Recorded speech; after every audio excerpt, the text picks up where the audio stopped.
안녕하세요. 저는 남편과 함께 아이 둘 키우고 살고 있는 주부입니다. 제 꿈은 행복한 가정을 만드는 것이었는데 남편 덕에 그 꿈을 이루고 살고 있습니다. 제가 남편을 만나 연애하던 시절 시댁에 인사를 드리러 갔을 때가 생각나는데요. 아버님이 저를 얼마나 좋게 봐주셨는지 딸처럼 지내자고 하셨습니다. 아버님이 저를 예뻐해 주신 것도 참 좋았지만 그보다 집안 분위기가 너무 좋았습니다. 남편의 가족은 정말 화목하더라고요. 사실 제 부모님은 제가 어릴 때 이혼을 하셔서 따로 살다 보니 그런 화목함이 너무 부러웠습니다. 그런데 시댁에 가면 마음이 편해지고 저를 딸처럼 잘 대해주시니 마냥 좋았어요. 특히 시댁은 딸이 없다 보니 저를 많이 아껴주셨는데 일도 잘 안 시키시고 아무것도 못하게 하셨습니다. 다 먹었어? 네. 그럼 저기 거실로 가서 TV나 보고 있어. 아니에요. 설거지는 제가 할게요. 설거지는 할 사람이 다 따로 있어요. 식기세척기 돌리시려고요? 이거 얼마나 된다고? 아버지가 하실 거야? 여보!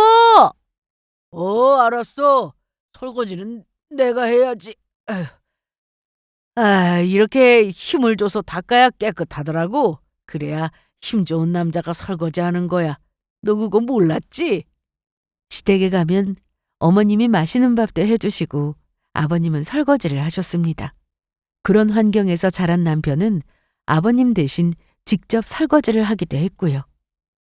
제가 꿈꾸던 그런 모습이라 솔직히 시댁에 거의 매일 와도 좋겠다 싶었습니다.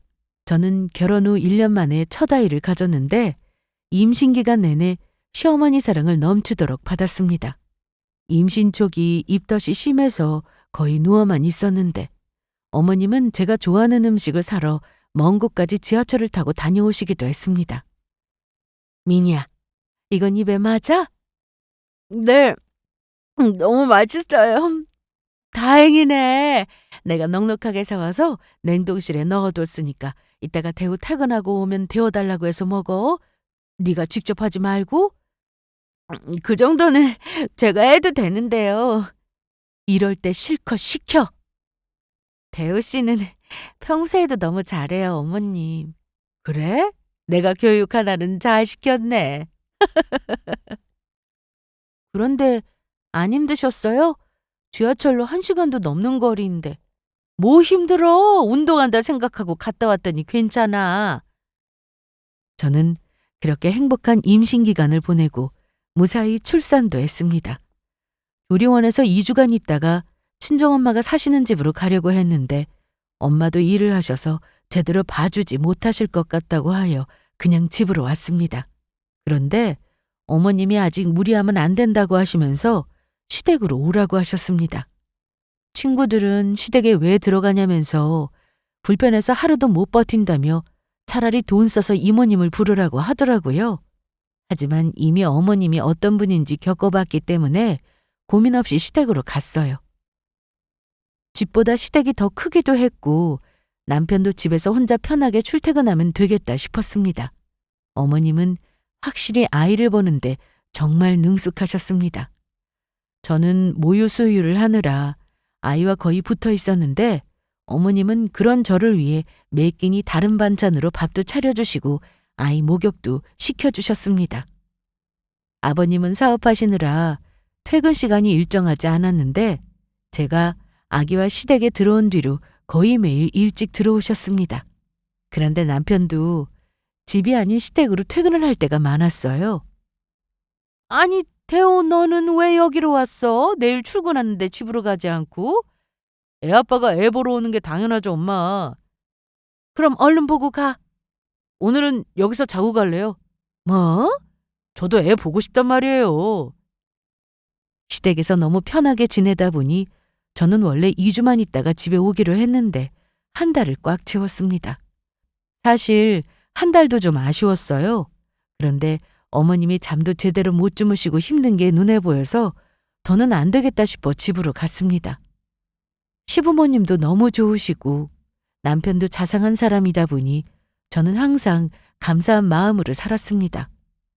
그리고 2년 뒤 저는 둘째를 낳았고 여전히 시댁에서 사랑을 받으며 지냈습니다.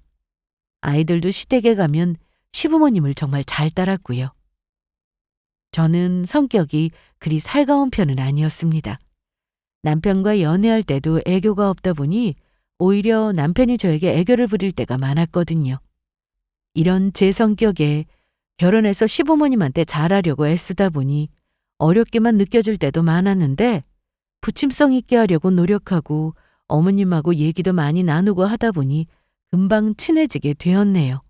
무엇보다 시부모님이 저의 이런 성격을 잘 알고 계셔서 항상 배려를 많이 해주셨습니다.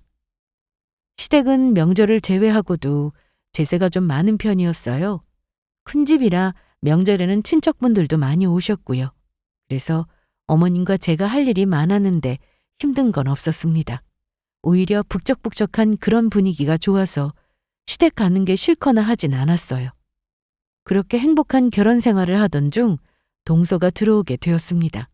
동서는 저와 성격이 정반대였습니다. 아주 활발했죠. 시댁에 첫 인사를 오던 날 동서를 봤을 때 느낌이 왔습니다. 서로 친해지긴 어렵더라고요. 저와 달라도 너무 달랐는데요. 첫 인사였는데 동서는 어머님의 팔짱을 끼고는 콧소리까지 냈습니다. 아버님한테도 마찬가지였고요. 동서는 저보다 어리고 얼굴도 예뻤기에 동서의 그런 애교는 시댁에서 인기 만점이었습니다. 식사 후 술술 집에 가는 분위기여서 저도 일어나 가려고 하는데 그때 어머님이 저를 부르시길래 주방으로 갔습니다. 어머님 왜요? 이거 반찬인데 가지고 가라고. 아까 싸놨어. 여기 안에 냉동식품도 있으니까 집에 가자마자 냉동실에 넣어야 한다. 네, 어머님 잘 먹을게요. 그런데 그때 동서가 주방으로 와서는 저와 어머님 사이를 억지로 비집고 들어왔습니다. 우와, 어머님 이게 뭐예요? 이거 반찬이야. 저도 결혼식 올리고 진짜 며느리 되면 해주실 거죠? 당연한 소리. 그리고 몇 달 뒤 동서는 서방님과 결혼을 했고 시댁의 며느리는 저를 포함해서 둘이 되었습니다. 저는 솔직히 동서와 잘 지내보고 싶었습니다. 성격이 달라서 걱정이었지만 시댁에서 자주 보고 살 텐데 사이가 좋으면 편하겠다 생각했어요. 한편으로는 제 성격이 먼저 다가가고 그런 편은 아니어서 걱정이 좀 컸습니다. 당신도 참 뭐 그런 걸로 걱정을 해. 그냥 당신 하던 대로 하면 돼. 그래도 동서는 나랑 좀 다르니까. 쓸데없는 걱정이라니까. 너무 잘하려고 해도 스트레스야. 그거 몰라? 아무리 가족이어도 안 맞는 사람이 있기 마련이니까 너무 억지로 친해지려고 애쓰고 그러지 마. 내가 볼 때 당신이 지금처럼만 하면 재수 씨도 당신하고 친해지고 싶어 할걸? 남편의 말을 듣고 나니 마음이 좀 편해지긴 했지만 그래도 내심 신경이 쓰이긴 했습니다. 그런데 괜한 걱정이 아니더라고요. 동서가 저를 의식하는 게 느껴졌습니다. 이건 제가 느끼는 거라 다른 사람에게 말하기도 좀 그렇더라고요. 제가 이걸 느낀 건 동서가 들어오고 나서 시댁에서 외식하러 간 날이었습니다. 시댁 바로 길 건너에는 백화점이 하나 있는데 걸어서 갈 만큼 가까웠습니다. 그래서 시댁에서 다 같이 모여 백화점에 가서 식사를 하고 구경을 하던 중이었어요. 그런데 어머님이 저를 부르시길래 어머님이 계신 쪽으로 갔는데 그곳은 주얼리 매장 앞이었습니다. 저거 너무 예쁘지 않아? 네, 너무 예뻐요. 그런데 가격이 좀 사악하네요. 가격을 뭐하러 봐. 디자인이 마음에 드는지 그것만 봐봐. 다 예쁜데요?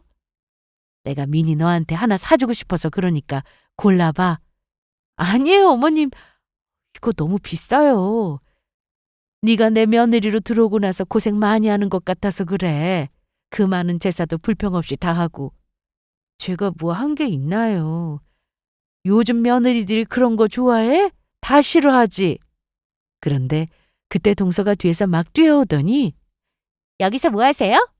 목걸이 좀 보고 있었어. 어머님, 이거 말고 제가 보여드릴 게 있는데 그거 보러 가요. 네?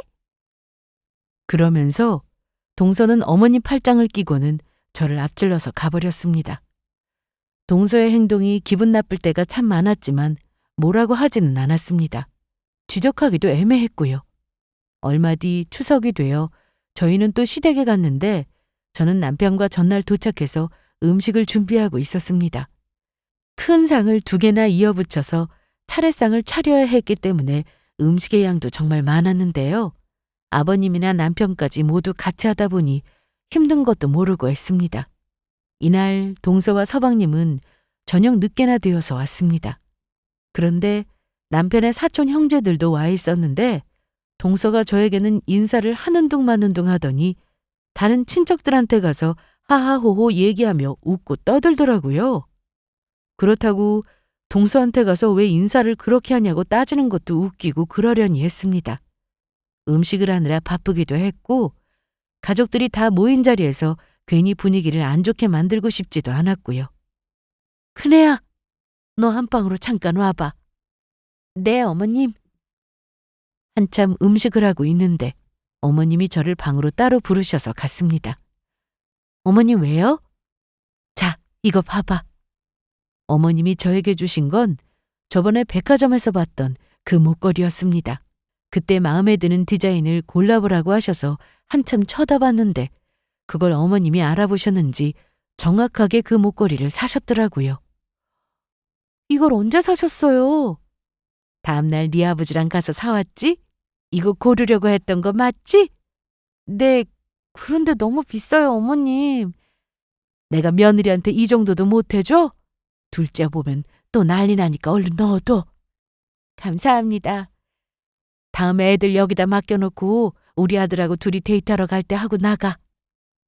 동서가 전에 시댁에 와서 어머님이 쓰던 가방을 잔뜩 받아간 적이 있었습니다. 어머님이 젊은 시절에 쓰셨던 명품 가방이 있으셨는데 관리를 잘하셔서 지금 들어도 좋을 정도였어요. 예쁜 게 많아서 어머님은 동서와 저한테 골라서 가져가라고 하셨습니다. 하지만 동서는 다 마음에 든다며 딱 하나 남기고는 모두 가지고 갔어요.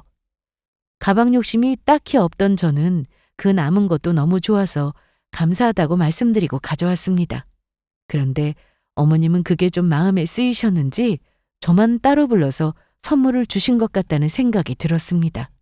암튼 그렇게 목걸이 상자를 앞치마 주머니에 넣고 나가려는데 동서가 기가 막히게 눈치를 채고는 방으로 들어왔습니다. 어머, 여기 계셨어요? 주방에 가니까 안 계셔서 여기 와본 건데. 그런데 여기서 뭐 하세요? 나 먼저 나갈 테니까 너희도 얼른 나와서 음식 마저 하자. 네, 어머님, 저도 같이 가요. 그런데 동서가 제 팔을 붙잡았습니다. 형님, 여기서 어머님하고 무슨 얘기했어요? 별 얘기 안 했어. 별 얘기 아닌 것 같은데요? 혹시 뭐 주셨어요? 뭔데요? 왜 저만 빼고 동서한테 주려고 했어. 그러면서 저는 앞치마에 들어있던 메모지 하나를 동서에게 건넸습니다. 이 종이는 어머님이 저에게 시장 가서 사와야 할 목록을 적어서 주신 거였어요. 그거 음식하는데 더 필요하다고 시장 가서 사오라고 하셨거든. 동서가 좀 사다 줘. 난 어머님하고 음식해야 해서. 그럼 부탁할게. 아, 형님! 그 말을 하고 저도 방에서 나왔습니다. 사실 입장이 바뀌었다면 저도 기분이 나빴을 겁니다. 저 몰래 동서한테만 어머님이 몰래 목걸이를 준 걸 알았다면 기분 좋을 리가 없죠. 하지만 별로 미안한 마음은 들지 않았네요. 평소 동서의 행동을 보며 도가 지나치다 싶을 때가 한두 번이 아니었으니까요. 시댁에 오면 동서는 어머님 옆에서 떠날 줄을 몰랐고 방에 들어가서 어머님이 가지고 계신 목걸이나 귀걸이가 예쁘면 달라고 온갖 아양을 떨어서 받아낸 적도 많았거든요. 그리고 어머님은 저에게만 선물을 해주시는 건 아니고 동서한테도 해주시기에 동서를 신경 쓰지 않기로 했습니다. 동서가 저를 별로 좋아하지 않는다는 게 느껴졌는데 그래도 신경 쓰지 않았습니다. 순간순간 기분이 나쁘기도 했으나 매번 신경을 쓰면 스트레스를 받는 건 저였으니까요. 암튼 추석이 지나고 저희는 얼마 뒤 이사를 갔습니다. 전보다 더 좋은 집이었죠. 그렇다고 엄청 크고 비싼 곳은 아니었고 조금씩 평수를 넓혀가며 살고 있었습니다. 결혼 당시 둘이 가진 돈의 대출을 조금 받아서 전세로 신혼집을 얻었는데 3년 뒤 자가로 아파트에 들어가게 되었습니다. 20평대였는데 아이도 생기고 나니 방이 3개는 되어야 할 것 같아 이사를 정말 많이 다녔습니다. 그리고 얼마 전 이사한 집은 33평으로 집 크기도 좋고 방도 3개, 화장실 2개라서 아이들한테 방 하나씩 내어주고 단란하게 살기 좋은 그런 집이었습니다. 짐 정리가 어느 정도 되고 나서 집들이도 했는데 시댁에서는 이것저것 살림살이도 사주셨습니다. 그런데 이날 동서와 서방님은 또 제일 늦게 왔습니다. 어머님, 아버님, 제가 늦었어요. 그래. 오느라 고생했다. 그런데 너 빈손이야? 네? 아무리 그래도 네 형님이 이사해서 집들이 하는 건데 휴지라도 사오지. 어머님, 괜찮아요. 수연이 저 자식 참 센스가 없단 말이야. 아, 형, 내가 급히 오느라 못 챙겼어. 내가 밥 먹고 바로 나가서 사올게. 됐어, 그냥 해본 말이야. 얼른 와서 먹어. 재수 씨도 많이 드세요. 네, 아주버님. 저는 동서가 빈손으로 온 건 이해합니다. 그런데 좀 얄미웠어요. 어머님이 저희 집에 뭘 선물해 줬는지 꼬치꼬치 묻기만 했거든요. 저한테 와서도 어머님, 아버님이 뭘 사줬냐고 자꾸만 물어서 대충 얘기하고 말았습니다. 동서는 시댁에 가면 양손 가득 뭔가를 그렇게 들고 옵니다. 시부모님 드실 영양제, 건강식품은 물론 동서 친정에서 음식을 했다며 반찬에 떡까지 싸올 때가 많았죠. 저는 친정에서 그런 걸 해줄 사람이 없으니 그 점은 좀 부럽더라고요. 암튼 동서는 다른 사람과 저를 대할 때 너무 티나게 행동하는 게 눈에 보여서 저를 싫어한다는 게 바로 느껴질 정도였습니다. 그걸 저만 아는 게 아니라 남편도 잘 알고 있었습니다. 하지만 남편도 저와 성격이 비슷한 편이다 보니 말해봤자 싸움만 나고 우리가 윗사람이니까 무시하자고 하더라고요. 시댁 식구들은 진짜 사이가 좋아서 모임도 많았는데 동서가 들어오기 전부터 모임이 많았다 보니까 시부모님과 저는 자주 만나서 정도 금방 들었고 서로 신뢰가 두터운 정도였습니다. 그러던 어느 날 시댁에 가서 저녁을 먹고 난 뒤 맥주 한 잔씩 하게 되었습니다. 그냥 가볍게 먹는 정도였는데 동서는 이날 정말 많이 마셨습니다. 천천히 마셔, 동서. 에이, 괜찮아요. 맥주가 술이에요? 음료수죠? 그래도 벌써 취한 것 같은데. 취하다뇨. 멀쩡해요. 그러면서 다른 사람들이 한 잔씩 마실 때 동서는 혼자 2잔, 3잔 이렇게 마셨습니다. 혼자 화장실도 자주 왔다 갔다 하다가 냉장고에 한 병 남아있던 소주를 꺼내와 혼자 섞어 마시기까지 했습니다. 이날 아버님이 그만 마시라고 동서에게 여러 번 말씀하셨는데도 동서는 애교를 부려가며 괜찮다고 하면서 계속 마셨습니다. 옆에 있던 서방님도 그런 동서를 굳이 말리지 않았습니다. 아버지, 그냥 두세요. 우리 은서 술 잘 마셔요. 이 정도로 취하고 그러지 않아요. 저는 적당히 마시다가 안주가 좀 부족한 것 같아서 주방에 혼자 가서 챙기고 있었는데 동서가 그런 저를 따라왔습니다. 비틀거리며 주방으로 들어오길래 동서, 괜찮아?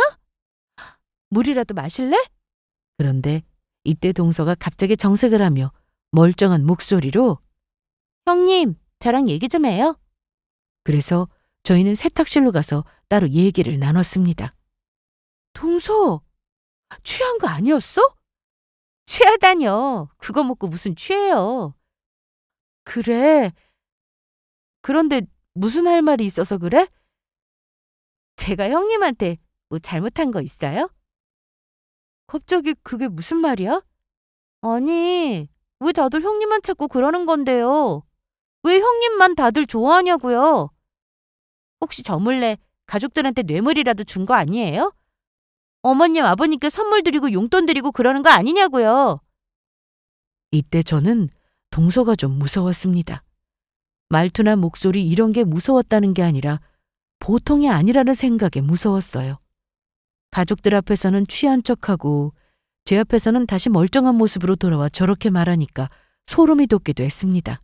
저와 동서는 대충 얘기를 끝내고 저는 안주를 챙겨 다시 자리로 돌아왔는데 몇 분 뒤 동서는 다시 비틀거리며 걸어왔고 갑자기 어지럽다며 어머님 무릎에 누워버렸습니다.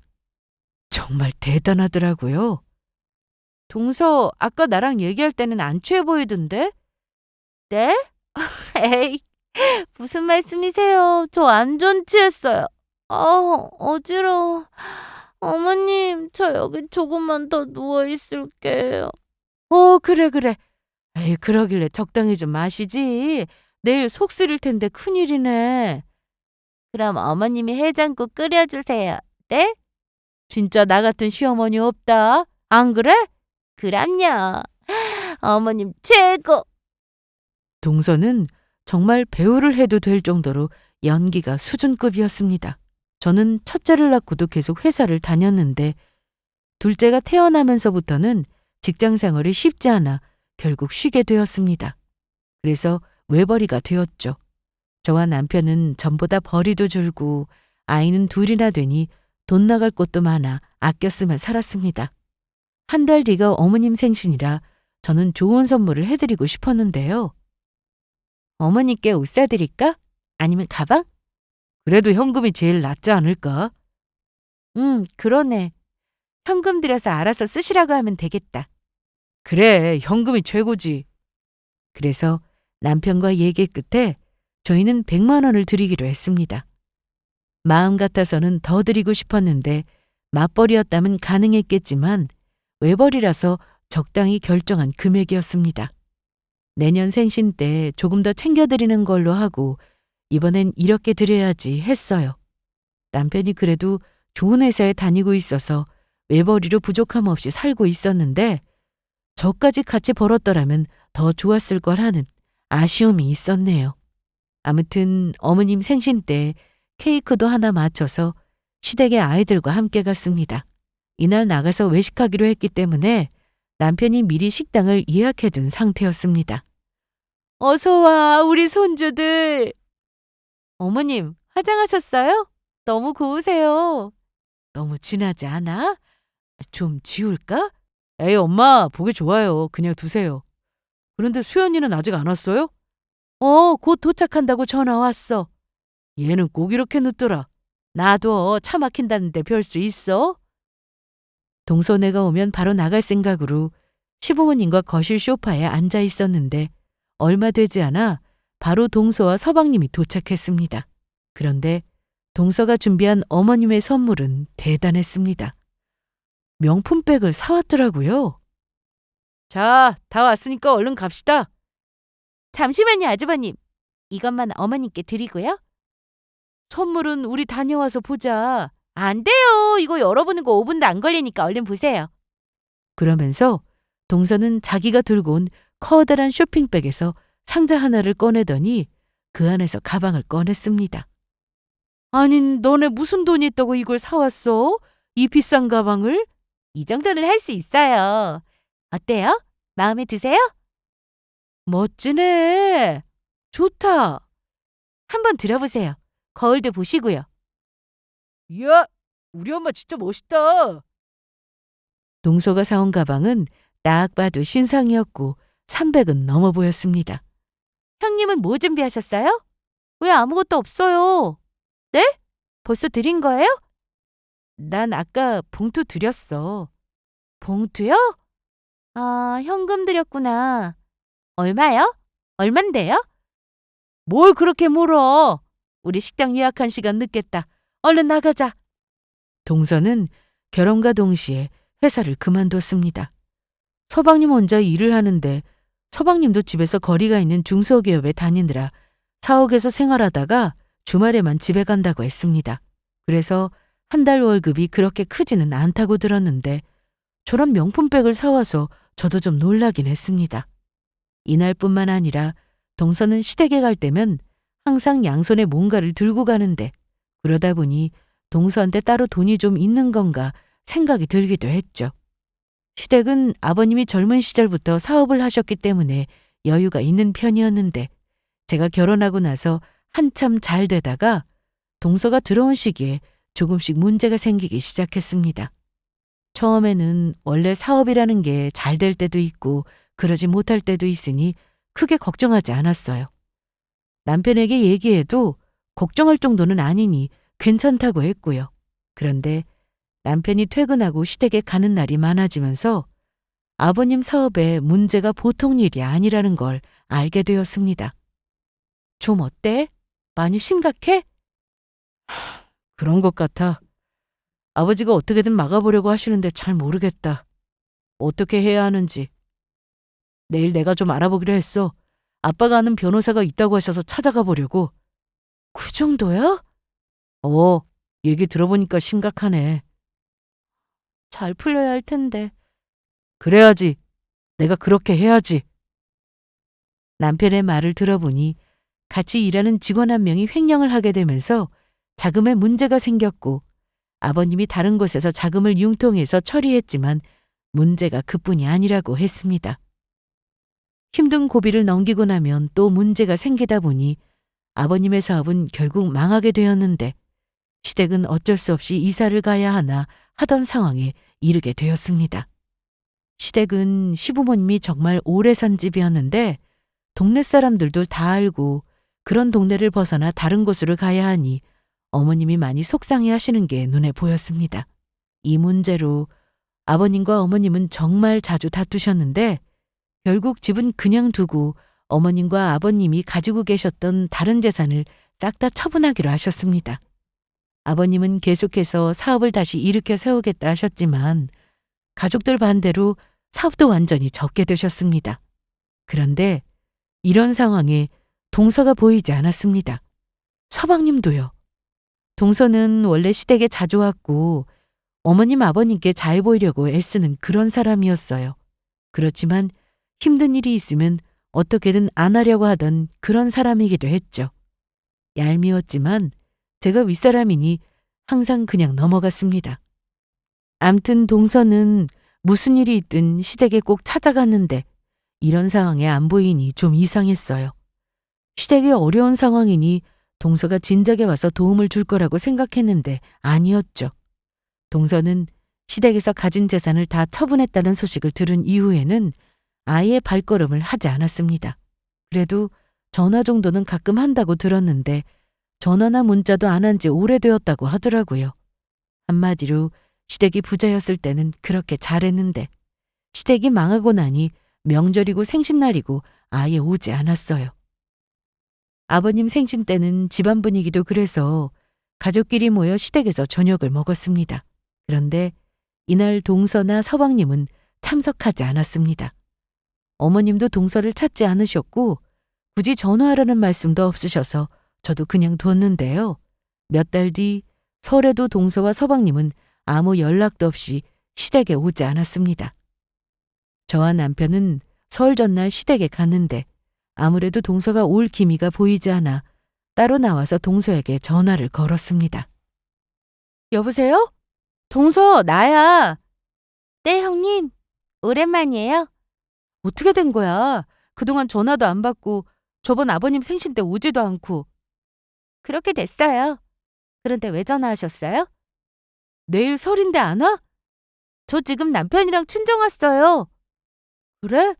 그럼 여기는 내일 올 거야? 아니요. 저희 친정 식구들하고 내일 여행 가요. 뭐?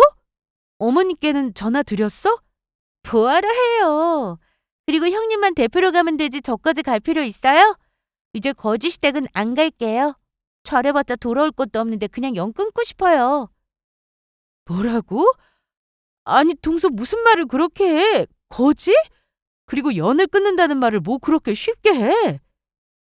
제가 밖에서 전화통화를 하고 있는 걸 어머님이 아셨는지 제가 한참 동서한테 뭐라고 하자 어머님이 전화를 뺏어서는 둘째 너 여기 안 오는 거야? 내가 아무 말 안 한다. 사돈께 안부 잘 전해드리고 네 말대로 우리 이제 거지 됐으니 올 필요 없다. 그런데 어머님과 전화통화를 한 동서는 그날 저녁 시댁으로 와서 서방님과 함께 울고불고 난리를 쳤습니다. 어머님이 폭탄 선언을 하셨거든요. 어머님은 이날 저와 남편을 앉혀두시고 이런 말씀을 하셨습니다. 우리가 더 나이 들기 전에 재산 정리를 하고 싶어. 아버지랑은 얘기 다 끝냈다. 재산 정리라뇨? 나중에 유산으로 형제끼리 재산 싸움 나는 거 난 그 꼴 보기도 싫고 우리는 주고 싶은 자식한테 줄란다. 저번에 아버님이 사업이 망하면서 가지고 계신 재산을 다 정리한 걸로 알고 있었는데 작은 땅 하나가 남아있다고 하셨습니다. 이건 남편도 모르고 있던 거였고요. 부동산에서 다른 건 다 팔아도 그건 가지고 계시라고 해서 남겨두셨다고 했는데요. 그거 하나 남았는데 우리한테 주시면 어떡해요. 그냥 가지고 계세요. 네 아버지 지금 친구네 가게에서 일하고 계시잖아. 돈 버니까 우리 생활비는 걱정하지 않아도 돼. 둘이 먹고 사는데 충분해. 아껴 쓰면 되고. 저희에게 주신다는 그 땅은 크기는 작았으나 주변 지역 개발로 같이 땅값이 확 올랐는데 그래서 지금 주고 싶다고 하셨습니다. 그런데 이날 저녁 어머님이 동서와 그런 통화를 하고 나서 서방님하고 동서가 시댁으로 찾아왔는데 저와 남편은 물론 시부모님까지 반겨주는 사람은 아무도 없었습니다. 너희가 여길 뭐하러 왔냐?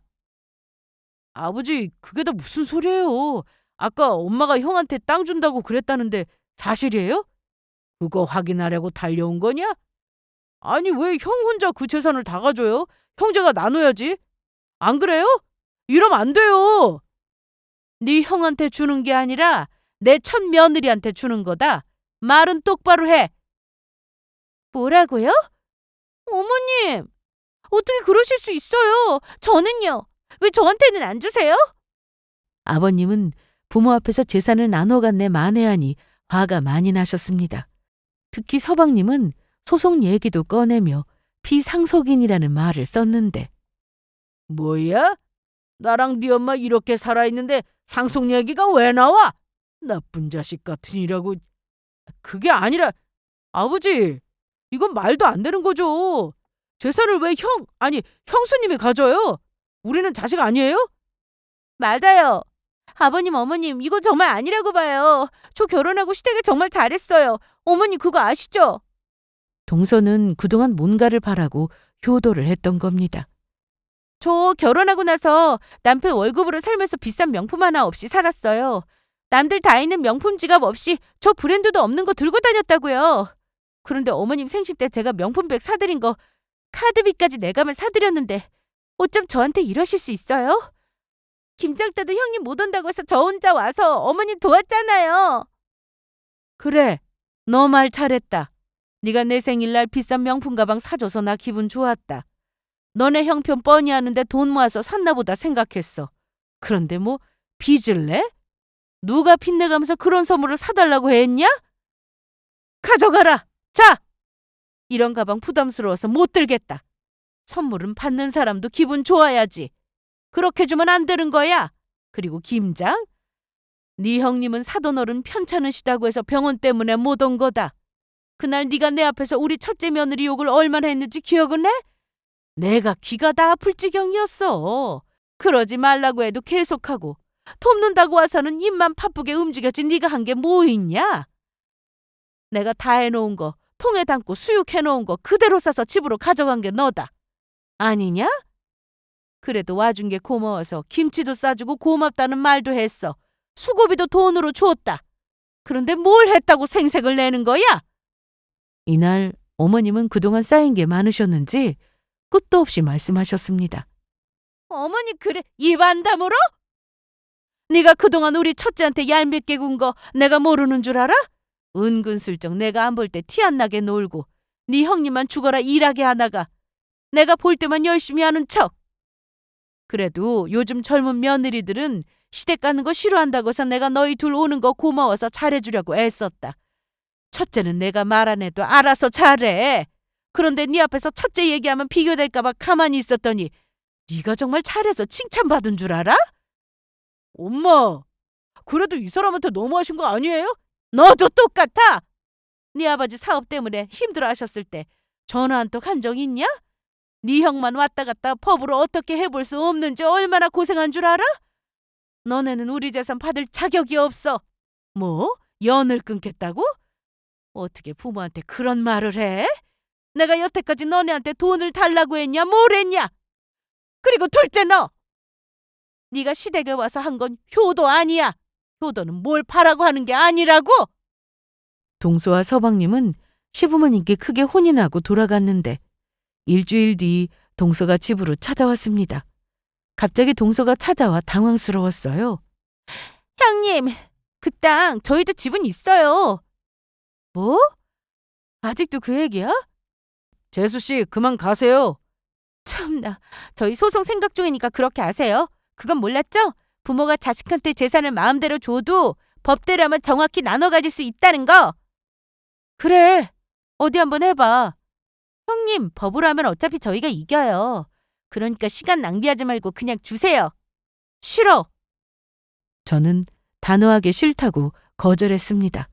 그러자 혹시 형님도 재산 노리고 시댁에 잘한 거였어요? 내가 동서랑 똑같은 줄 알아? 난 그런 거 바란 적 없어. 거짓말. 형님네 친정 상황 저도 남편한테 다 들어서 알아요. 동서는 갑자기 상관도 없는 제 친정 얘기를 꺼내서 저를 화나게 만들었습니다. 그 얘기가 지금 왜 나와? 형님네 친정 부모님 이혼하셨다면서요? 그런데? 형편도 그저 그랬다던데. 그런 환경에서 자랐으니까 그렇게 욕심이 그득그득한 거 아니에요? 땅 준다고 하니까 얼씨구나 혼자 꿀꺽하려고 한 거잖아요, 지금! 동서의 말에 남편이 나서려고 했는데 저는 못하게 하고는 동서의 뺨을 때려버렸습니다. 뭐예요? 저 지금 때렸어요? 야, 말 조심해. 나오는 대로 말한다고 그게 다 말인 줄 알아? 우리 부모님 이혼하셨어도 나한테는 좋은 분들이야. 화목하지 못한 가정에서 자란 건 맞지만 동서한테 그런 말 들을 이유 없어.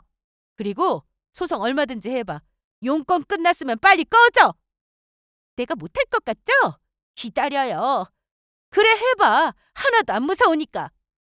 동서는 끝까지 악을 쓰며 나갔는데 너무 화가 나서 동서가 나가고 난 직후 다리에 힘이 풀려 그대로 주저앉아 버렸습니다. 괜찮아? 그러니까 내가 나서게 두지. 내가 더 세게 때리는 건데. 내가 전부터 한 대 때리고 싶었어. 잘했어. 내 속이 다 후련하더라. 그런데 어디서 그런 깡이 나왔어? 남한테 싫은 소리 못하는 사람이? 아, 몰라. 그런데 소송하면 정말 동서 말대로 되나? 뺏기면 어떡해? 다른 사람은 몰라도 동서한테 그 땅 주는 건 안 돼. 바로 팔아버릴 텐데. 걱정하지 마. 소송 자체가 안 될걸? 동서는 이날 저희 집에서 그 난리를 쳐놓고도 시댁에 가서 또 한 번 난리를 쳤습니다. 이때가 정말 대박이었어요. 부모님 앞에서 돈을 내놓으라고 대놓고 난리치는데 솔직히 미친 사람처럼 보였습니다. 그리고 무서웠죠. 아버지! 진짜 끝까지 이러신다 이거죠? 왜 또 왔냐? 돈 얘기하러 왔냐? 저도 어쩔 수 없어요. 유리분 청구 소송 그거 할 겁니다. 소송에서 제 목숨 꼭 받아내고 말 거라고요. 바빠 죽겠는데 왜 일을 복잡하게 만드셨어요? 저와 남편이 이걸 안 알아본 게 아닙니다.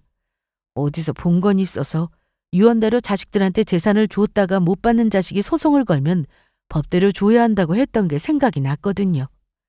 드라마에서 본 것 같아 확실하게 알아보려고 변호사 사무실도 찾았는데 이 소송은 부모님이 살아계시면 못한다고 했습니다. 그러니 계속 소송 얘기를 꺼내는 서방님과 동서의 말에 아버님은 화가 머리끝까지 나셨어요. 우리가 죽은 것도 아닌데 벌써부터 재산 가지고 이 난리를 피워? 못된 자식. 그럼 처음부터 제대로 줬으면 된 거 아니에요? 아니 왜 때려요? 너 이 자식. 내가 사업 망해갈 때 빚이 늘어나니까 빚상속은 피하려고 영 끊자고 했던 거 내가 모르는 줄 알아? 그런데 남은 재산이 있다고 하니까 그건 받고 싶냐? 어쨌든 지금 재산이 있다는 게 중요하고 형만 가져가는 거 말도 안 되는 일이에요. 똑같은 자식인데 왜 형만 챙겨줘요? 네 처가 저 모양인데 우리가 주고 싶겠냐? 그리고 네 형을 봐라. 결혼할 때 우리한테 1원 하나 지어내달라고 하지도 않고 첫째랑 알아서 살림 꾸려서 저렇게 잘 산다. 그런데 넌 네가 모은 돈이 있기는 했어. 회사 기숙사에서 살면서 월급 받으면 다 써버리고 돈 한 푼 못 모아서 우리가 집었는데 보태주고 신혼 여행비까지 대줬다. 그런데 너는 고마워하기는커녕 당연하게 생각했지. 그런데 뭐 이쁘다고 너한테 재산을 줘? 우리는 이미 너한테 해줄 만큼 다 해줬어. 더 이상 바라지 마. 아버지, 진짜 이러실 거예요? 저 가만히 있지 않을 거예요. 참나. 그리고 니네 하는 꼬라지를 보고 우리 죽고 나서 이 집도 욕심낼 게 뻔한데 우리 살아있을 때 이 집도 형한테 다 줄 거니까 그런 줄 알아? 아버님! 진짜 왜 그러세요? 혹시 벌써 치매 오신 거 아니에요? 뭐? 치매? 동서는 대놓고 막말도 서슴지 않았습니다. 치매라니? 우리는 건강하게 오래오래 살 거다. 너네 같은 불효자식 우리도 필요 없어. 네 말대로 영 끊자. 영 끊고 살자. 지금 당장 이 집에서 나가. 이날 서방님은 아버님에게 많이 맞고 동서와 함께 쫓겨나듯 집에서 나갔습니다.